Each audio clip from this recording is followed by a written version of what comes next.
Welcome to my channel. ನಮ್ಮ ಚಾನಲ್ಗೆ subscribe ಮಾಡ್ಕೊಳ್ಳಿ. ಲಕ್ಷ್ಮೀ ಬಾರಮ್ಮ ಮಂಗಳವಾರದ ಸಂಚಿಕೆಯಲ್ಲಿ ಏನಾಗುತ್ತೆ ಅಂತ ಈ ವಿಡಿಯೋದಲ್ಲಿ ನೋಡೋಣ. ಕೀರ್ತಿನ ವಾಪಸ್ ಕಾರುಣ್ಯ ಮನೆಗೆ ಕರ್ಕೊಂಡು ಹೋಗ್ತಾರೆ. ಹಾಗೆ ಇಲ್ಲಿ ವೈಷ್ಣವ್ ಮತ್ತೆ ಕೃಷ್ಣ ಇಬ್ರು ಕೂಡ ಸ್ಟೇಷನ್ಗೆ ಹೋಗಿ ದಯವಿಟ್ಟು ಬಿಟ್ಬಿಡಿ, ನಾವು ಏನಾದರೂ ಮಾಡಿ ಕಂಪ್ಲೇಂಟ್ ವಾಪಸ್ ತಗೋತೀವಿ ಅಂತ ಹೇಳ್ತಿದ್ರೆ, ಇದ್ರಲ್ಲಿ ನಾನೇನು ಸಹಾಯ ಮಾಡೋಕ್ಕಾಗಲ್ಲ, ಎಷ್ಟೇ ಮಾತಾಡಿದ್ರು ಅಷ್ಟೇ, ನೀವು ನನ್ನಿಂದ ಯಾವ ಸಹಾಯನೂ ಆಗಲ್ಲ ಅಂತ ಇನ್ಸ್ಪೆಕ್ಟರ್ ಹೇಳ್ತಾರೆ. ಆಗ ವೈಷ್ಣವ್ ಮುಂದೇನು ಮಾಡೋದು ಅಂತ ಯೋಚನೆ ಮಾಡಬೇಕಾದ್ರೆ ಇಲ್ಲಿ ಕಾವೇರಿ ಅಳ್ತಾ, ಪುಟ ಹೇಗಾದರೂ ಮಾಡಿ ಇಲ್ಲಿಂದ ಕರ್ಕೊಂಡು ಹೋಗೋ, ಇಲ್ಲಿ ಇರೋಕ್ಕಾಗ್ತಿಲ್ಲ, ತುಂಬಾನೇ ಹಿಂಸೆ ಆಗ್ತಿದೆ, ತುಂಬಾನೇ ವಾಸನೆ ಇದೆ, ದಯವಿಟ್ಟು ಕರ್ಕೊಂಡು ಹೋಗೋ, ಇಲ್ಲಿ ಇರೋಕ್ಕಾಗ್ತಿಲ್ಲ ಅಂತ ಕಾವೇರಿ ಅಳ್ತಾ ಇರ್ತಾರೆ. ಕೈ ಮುಗ್ದು ಸರಿ ಆಯಿತು ಅಂತ ಹೋಗಿ ಲಾಯರ್ನ ಕರ್ಕೊಂಡು ಬರ್ತಾರೆ. ಹಾಗೆ ಇಲ್ಲಿ ಕೀರ್ತಿ, ಅಮ್ಮ ಸಾಕಾಯಿತು ನನಗೆ, ನಾಟಕ ಆಡಿ ಸಾಕು ನನಗೆ ಅಂತ ಹೇಳಿದಾಗ, ಏನು ಕೀರ್ತಿ ಇದು ನಾಟಕ ಅಂತ ಹೇಳ್ತಿದ್ಯಲ್ಲ, ಏನಾಗಿದೆ ನಿನಗೆ ಅಂದಾಗ, ಅದು ಅಂದರೆ ಊಟ ಸಾಕಾಯಿತು ಅಂತ ಹೇಳಿದೆ, ಈ ನಾಟಕ ಮಾತುಗಳೆಲ್ಲ ಸಾಕು ನನಗೆ ಒಂಥರ ಅನ್ನಿಸ್ತಿದೆ, ಹೋಗಿ ನಾನು ರೆಸ್ಟ್ ಮಾಡ್ತೀನಿ ಅಂತ ಕೀರ್ತಿ ಹೊರಟೋಗ್ತಾಳೆ.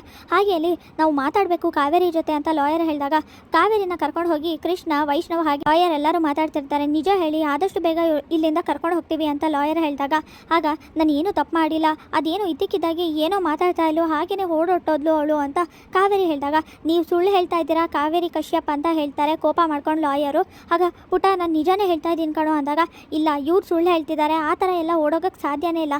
ಹಾಗಂದಮೇಲೆ ಆ ಹುಡುಗಿ ಕಂಪ್ಲೇಂಟ್ ಕೊಡುತ್ತೆ, ನೀವು ನಿಜ ಒಪ್ಕೊಂಡ್ರೆ ಮಾತ್ರನೇ ಇಲ್ಲಿಂದ ಹೊರಗಡೆ ಕರ್ಕೊಂಡು ಬರೋಕ್ಕೆ ಸಾಧ್ಯ, ಇವರೆಲ್ಲ ಹೇಳ್ತಾ ಇರೋದು ಸುಳ್ಳೆ, ಆ ಕೀರ್ತಿ ಹೇಳ್ತಾ ಇರೋದೇ ನಿಜ, ನೀವೆಲ್ಲ ವಿಷಯನೂ ನನಗೆ ಬಿಡಿಸಿ ಹೇಳಿದ್ದೀರಾ, ಅದಕ್ಕೆ ವೈಷ್ಣವ್ ಹೇಳ್ತಾ ಇರೋದು, ಆ ಕೀರ್ತಿ ಅನ್ನೋ ಹುಡುಗಿ ಹೇಳಿರೋದೆಲ್ಲ ಸತ್ಯ, ಹಾಗೆ ಈ ಕಾವೇರಿ ಅವ್ರು ಹೇಳ್ತಾ ಇರೋದು ಸುಳ್ಳು ಅಂತ ಲಾಯರ್ ಹೇಳಿದ ತಕ್ಷಣ, ಅಮ್ಮ ಏನಮ್ಮ ಮಾತಾಡ್ತಿದ್ದಾರೆ ಇವರೆಲ್ಲ, ಅಲ್ಲ ಕೀರ್ತಿ ನೋಡಿದ್ರೆ ಹಾಗೆ ಹೇಳಿದ್ರು, ಮಹಾಲಕ್ಷ್ಮಿ ಕೂಡ ಅದನ್ನೇ ಹೇಳಿದ್ರು, ಈಗ ಲಾಯರ್ ಕೂಡ ಅದನ್ನೇ ಹೇಳ್ತಿದ್ದಾರೆ, ಯಾಕಮ್ಮ ಈ ಥರ ಮಾಡ್ತಿದ್ಯಾ, ದಯವಿಟ್ಟು ಇರೋ ವಿಷಯನ ಒಪ್ಕೊಬಿಡು, ಇಲ್ಲ ನಿಜವಾಗ್ಲೂ ಇಲ್ಲಿಂದ ನಿನ್ನ ಬಿಡಿಸ್ಕೊಂಡು ಹೋಗೋಕ್ಕಂತೂ ಸಾಧ್ಯ ಇಲ್ಲ, ಇನ್ಯಾವತ್ತೂ ನಾನು ನಿನ್ನ ಮುಖ ನೋಡೋಕ್ಕೂ ಬರೋದಿಲ್ಲ, ಇರೋ ಸತ್ಯನ ಒಪ್ಕೊಂಡು ಶಿಕ್ಷೆ ತೊಗೊಬಿಡು ಅಂತ ಹೇಳಿದಾಗ, ನಾನು ಏನು ಮಾಡಲಿ, ಹಾಗಾದರೆ ಶಿಕ್ಷೆ ತೊಗೊಬಿಡ್ಲ, ಹಾಗಾದರೆ ಎಲ್ಲ ವಿಷಯನೂ ಹೇಳ್ಬಿಡ್ಲಾ ಅಂತ ಕಾವೇರಿ, ಸರಿ ಆಯಿತು ಸತ್ಯ ಹೇಳ್ತೀನಿ ಅಂತ ಒಪ್ಕೊಂಡಿದ ತಕ್ಷಣ ವೈಷ್ಣವ್ಗೆ ಶಾಕ್ ಆಗುತ್ತೆ. ಹಾಗಾದರೆ ಎಲ್ಲ ಸತ್ಯ ಗೊತ್ತಾಗುತ್ತೆ, ಈಗ ನಮ್ಮಮ್ಮ ನಿಜವಾಗ್ಲೂ ತಪ್ಪು ಮಾಡಿದ್ದಾರೆ ಅಂತ ಆಯಿತು ಅಂತ ವೈಷ್ಣವ್ ಬೇಜಾರು ಮಾಡ್ಕೋತಾ ಇರ್ತಾನೆ. ಕೀರ್ತಿ ಲಕ್ಷ್ಮಿ ಜೊತೆ ಮಾತಾಡ್ತಿರ್ತಾಳೆ, ಇನ್ನೂ ಎಷ್ಟು ದಿನ ಅಂತ ಇಲ್ಲೇ ಇರಬೇಕು, ನಂಗೆ ತುಂಬಾ ಕಷ್ಟ ಆಗ್ತಿದೆ ಇಲ್ಲಿರೋದಕ್ಕೆ, ನನಗೆ ಇರೋಕ್ಕಾಗ್ತಿಲ್ಲ, ಆದಷ್ಟು ಬೇಗ ಇಲ್ಲೆಲ್ಲ ನಾಟಕ ಮುಗಿಸಿ ನನ್ನ ವಾಪಸ್ ಕರ್ಕೊಂಡು ಹೋಗಿ ಅಂತ ಮಾತಾಡ್ತಿರ್ತಾಳೆ. ಆಯ್ತಾಯಿತು ಸ್ವಲ್ಪ ಅಡ್ಜಸ್ಟ್ ಮಾಡ್ಕೊಳ್ಳಿ, ಆದಷ್ಟು ಬೇಗ ಕರ್ಕೊಂಡು ಹೋಗ್ತೀನಿ ಅಂತ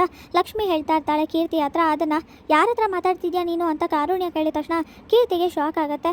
ಅಜ್ಜಿ ಎದೆ ಹಿಡ್ಕೊಂಡು ಹಾಗೆ ಕೆಳಗಡೆ ಬಿದ್ದೋಗಿರ್ತಾರೆ, ಎಲ್ಲರೂ ಹಾಸ್ಪಿಟಲ್ ಕರ್ಕೊಂಡು ಹೋಗ್ತಾರೆ ಮನೆಯವರೆಲ್ಲರೂ, ಕಾವೇರಿ ಅಂತ ಕನ್ವರಿಸ್ತಾ ಇರ್ತಾರೆ. ಅಜ್ಜಿ ಸತ್ಯ ಹೇಳ್ತೀನಿ ಅಂತ ಅಲ್ಲಿ ಬೆಟ್ಟದ ಮೇಲೆ ಏನಾಯಿತು ಅಂತ ಕಾವೇರಿ ವೈಷ್ಣವ್ ಮತ್ತೆ ಲಾಯರ್ ಮುಂದೆ ಹೇಳ್ತಿರ್ತಾಳೆ. ಇಲ್ಲಿಗೆ ಮಂಗಳವಾರದ ಸಂಚಿಕೆ ವಿಡಿಯೋ ಮುಕ್ತಾಯವಾಗಿದೆ. ವಿಡಿಯೋ ಇಷ್ಟವಾಗಿದ್ರೆ ಲೈಕ್ ಮಾಡಿ, ಶೇರ್ ಮಾಡಿ, ಕಾಮೆಂಟ್ ಮಾಡಿ, ಹಾಗೆ ಸಬ್ಸ್ಕ್ರೈಬ್ ಮಾಡಿ.